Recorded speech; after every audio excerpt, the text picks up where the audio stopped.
გამარჯობა, როგორ ხარ? მე ვარ დოქტორი ალექსანდრე მოტა, ფიზიოთერაპევტი, ოსტეოპათი და ციფრული წიგნის სეგრედოს და კოუნასენდორ ავტორი. და დღეს მინდა გასწავლო უბრალოდ საუკეთესო ვარჯიში, რომელსაც მე ვიცნობ, რათა შეამსუბუქო ტკივილი და სიმპტომები, რომლებიც დაკავშირებულია სიატიკურ ნერვთან. იყავი ყურადღებით ვიდეოს ბოლომდე, რადგან ბოლოს კიდევ ორ დამატებით რჩევას მოგცემ. მაგრამ სანამ ვიდეოს დავიწყებ, როგორც ყოველთვის არ დაგავიცვლეს დააწკაპუნე მოწონებაზე თუ Facebook-ზე მიყურებ, ან მონიშნე მოწონება თუ YouTube-ზე მიყურებ. თუ არ გააკეთებ ვიდეოს დაასრულებ და დაიწყებ სხვა ვარჯიშების ძებნას სიატიკის ნერვისთვის, მუხლისთვის, ხრისთვის, იდახვისთვის, რომლები როცა მონიშნავ მოწონებას დააწკაპუნებ მოწონებაზე, ეხმარები ჩვენს არხს, ჩვენს გვერდს გაიზარდოს. და შენ ამით ხელს უსხობ, რომ ჩვენი რჩევები, ჩვენი გზავნილები უფრო მეტ ადამიანამდე მივიდეს. გვაძლევს საშუალებას კიდევ უფრო მეტ ადამიანს დავეხმაროთ. ამიტომ არ დაგავიწყდეს, მონიშნე მოწონება, დააწკაპუნე მოწონებაზე და გადავიდეთ ვიდეოს. სიატიკური ნერვი ყველასთვის კარგად ცნობილია. განსაკუთრებით მათთვის, ვისაც ხერხემალთან დაკავშირებული პრობლემა აქვს, ან ვისაც აქვს დაჭიმულობა კუნთში, რომელსაც პირიფორმის კუნთი ეწოდება. ძალიან ხშირია, რომ ვისაც ამ ორი და რომელიმე პრობლემა აქვს, ანუ ხერხემალთან ან პირიფორმის კუნთთან, უჩნდება ტკივილი, წვის შეგრძნება, დენის დათმის მსგავსი შეგრძნება, დაბუჟება ან ჩხვლეტა. ეს ტკივილი იწყება დუნდულებიდან, გადადის მთელი ფეხის უკანა მხარეს და ზოგჯერ აღწევს ფეხის გულამდე. ეს ზუსტად სიატიკური ნერვის სავალი გზაა.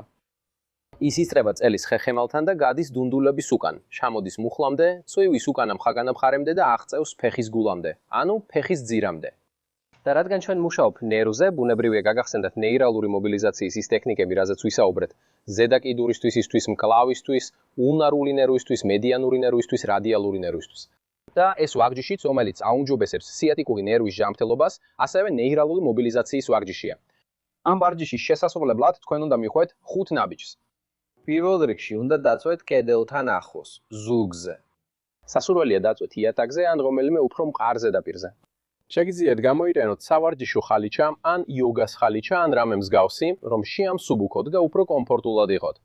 თუ ვერ ახერხებთ იატაკზე დაწოლას, შეგიძლიათ გამოიყენოთ საწოლი, მაგრამ უპირატესობა მიანიჭეთ უფრო მხარ, უფრო ხիսთ საწოლს. მეორე ნაბიჯია ფეხის ქუსლის კედელზე დაყრდნობა. ფეხი უნდა იყოს გაწელი და მოდუნებული. თქვენ შეგიძლიათ გამოიყენოთ ბურთი, ბალიში ან სასთუმალი, რომ უფრო კომფორტულად იყოთ და ვარჯიშის შესრულებაში დაგეხმაროთ.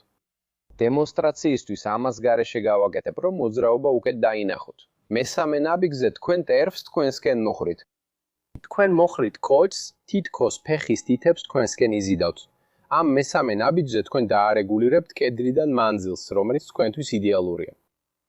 როცა ტერფს თქვენსკენ ხრით, უნდა იგრძნოთ გაწელა ფეხის უკანა მხარეს, მთელ ფეხის უკანა ნაწილში, მაგრამ არ უნდა იგრძნოთ ტკივილი. თუ ტერფს თქვენსკენ მოხრით და გაწელის შეგრძნება არ გექნებათ, ეს ნიშნავს, რომ კედლიდან ძალიან შორს დგახართ. მოახლოვდით კედელთან და თავიდან სცადეთ ისევ ტერფი თქვენსკენ მოხარეთ. თუ ტერფის თქვენსკენ მოხრის დროს ტკივილს იგრძნობ, ეს ნიშნავს, რომ კედელთან ძალიან ახლოს დგახართ. მაშ ოდნავ მოშორდით და თავიდან სცადეთ. გახსოვდეთ, უნდა იგრძნოთ დაჭიმულობა ფეხის უკანა მხარეს და არა ტკივილი. გახსოვდეთ, მეოთხე ნაბიჯია თავის სხეულზე მაღლა გქონდეთ. ამისთვის უნდა გამოიყენოთ უფრო მყარი ბალიში ან ბალიშის მსგავსი რამ. გთხოვთ, თუ ბალიში ძალიან რბილია, გადაკეცეთ ბალიში შუაზე. მეხუთე ნაბიჯი არის თავად მოძრაობის შესრულება, თავად ვარჯიშის შესრულება. გააკეთებთ ტერფის მოხრას და ტერფის გაჭიმოს. გაიწიეთ თითები მაქსიმალურად თქვენსკენ და გაწელეთ ფეხი იმდენად, რამდენადაც შეძლებთ. გახსოვდეთ, რომ ეს მოძრაობა რიტმულია, უნდა გააკეთოთ 60 გამეორება. თუ ვერ ახერხებთ 60 გამეორების გაკეთებას ტკივილის დისკომფორტის ან ფეხში ჩხვლეტის გამო, გააყვეთ ეს 60 გამეორება უფრო პატარა რიცხვებად, უფრო პატარა სერიებად.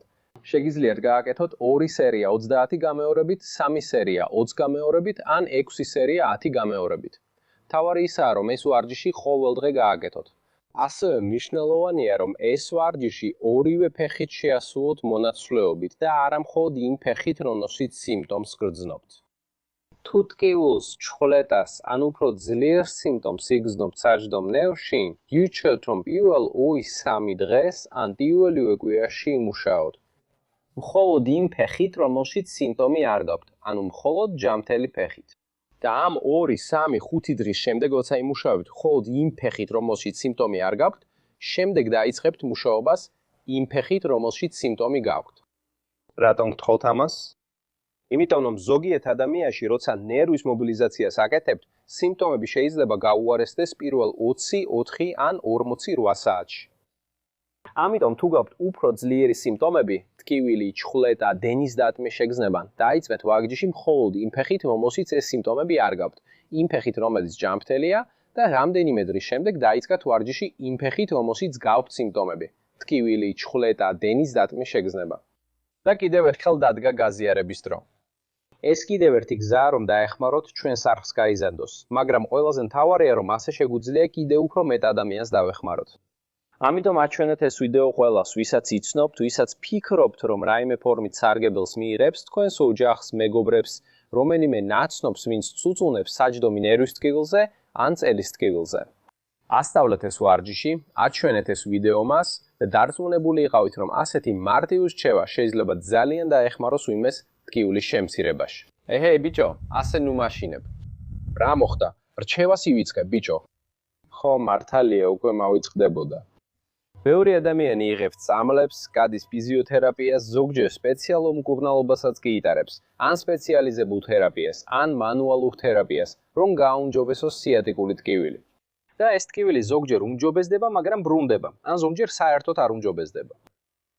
არსებობს რამდენიმე რამ, რაც მე ამ 10 წლის განმავლობაში შევნიშნე, რაც შეიძლება გავლენას ახდენს, თუნდაც თქვენ უკვე გქონდეთ სწორი ბიომექანიკა, თუნდაც უკვე გქონდეთ ჯანმრთელი სტრუქტურა.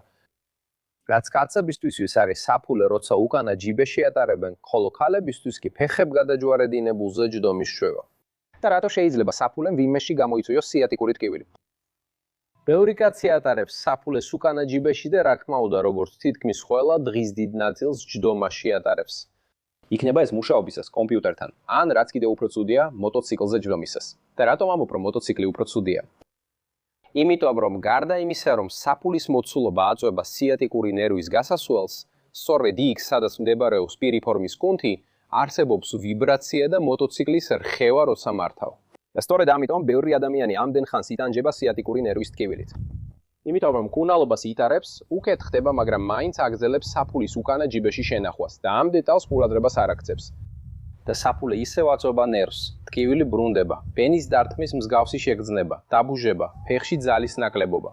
ამიტომ, უბრალოდ ის, რომ საფულეს უკანა ჯიბიდან ამოიღებ და წინა ჯიბეში შეინახავ, უკვე ძალიან ეხმარება. კიდევ ერთი რამ არის ის, რომ სცადო საფულის მოცულობის შემცირება. რადგან, დავთანხმდეთ, ბევრ კაცს საფულე ბუთი ვითავს. წარმოიდგინე, რაც ნერვს გვიქმნის ეს ჩვენ სტრუქტურაზე, მაგალითად საჯდომის ნერვზე. და რატომ შეიძლება ფეხის გადაჯვარედინებით ჯდომის ჩვევამ ხელი შეუწყოს საჯდომის ნერვზე დაწოვას? უბრალოდ იმიტომ, რომ როცა ფეხი გადაჯვარედინებული გაქვს, ამას შითითონაც შეამჩნევ. შენ უფრო მეტად ერთ დუნდულაზე ეყრდნობი ვიდრე მეორეზე. ანუ სხეულის მთელი წონა, იმის ნაცვლად, რომ ორივე დუნდულოზე ორივე მხარეს გადანაწილდეს, მხოლოდ ერთ მხარეს ეყრდნობა და კონცენტრირდება. და ეს ასევე აწვება საჯდომის ნერვს. იმიტომ რომ დუნდულოების არე ზუსტად ის ადგილია, სადაც საჯდომის ნერვი გადის და ზუსტად იქ მდებარეობს პირიფორმის კუნთიც. ის კუნთი, რომელიც დაჭიმისას ასევე შეიძლება აწვებოდეს საჯდომის ნერვს. და მე არ ვამბობ, რომ არ შეიძლება ფეხით გადაჯვარედინებულმა დაჯდომა. რასაც ვამბობ არის ის, რომ უნდა აერჩიოთ ისეთ სიტუაციები, სადაც ამ პოზაში უფრო დიდხანს დარჩენა მოგიწევთ. მაგალითად, პროფესიული მიზეზების გამო, რომ უფრო ელეგანტურად და სწორად გამოიყურებოდეთ. მაგრამ იმისთვის, რომ ეს არ გამოიწვიოს ტკივილი, დისკომფორტი ან ცხოვრების ხარისხის დაქვეითება, საჭიროა იმუშაოთ ჯანმრთელი სტრუქტურის შესაქმნელად, რომელიც შეძლებს გაუძლოს ასეთ შემთხვევებს, ასეთ სიტუაციებს, სადაც უფრო დიდი დაწოლა იქნება. ამიტომ ხშირად და რეგულარულად ივარჯიშე ის ნერვის მობილიზაციის ვარჯიში, რომელიც დღეს გასწავლე. დაკავდი ფიზიკური აქტივობით, სასურველია ისეთი აქტივობით, რომელიც ასევე მუშაობს მოქნილობაზე. მაგალითად პილატესი. და ასე შეძლებს საჭირო სიტუაციებში დაჯდე გადაჯვარედინებული ფეხებით, იყო უფრო გამართული, უფრო ელეგანტური და შეინარჩუნო ჯანმრთელობა, შეინარჩუნო შენი ცხოვრების ხარისხი. და აქ დავასრულებ. დიდი მოკითხვა და შეხვედრამდე შემდეგ ვიდეოში. აბა მოგეწონა შარვალი, რომელიც დღეს ვიდეოში მეცვა. ეს ჩემი კაპოერას შარვალია. ის იმდენ ხანს რჩება კარადაში, რომ ნახე როგორი ფენაა ზედ. კოერა. საშინელი ხუმრობა იყო არა? ბოდიში.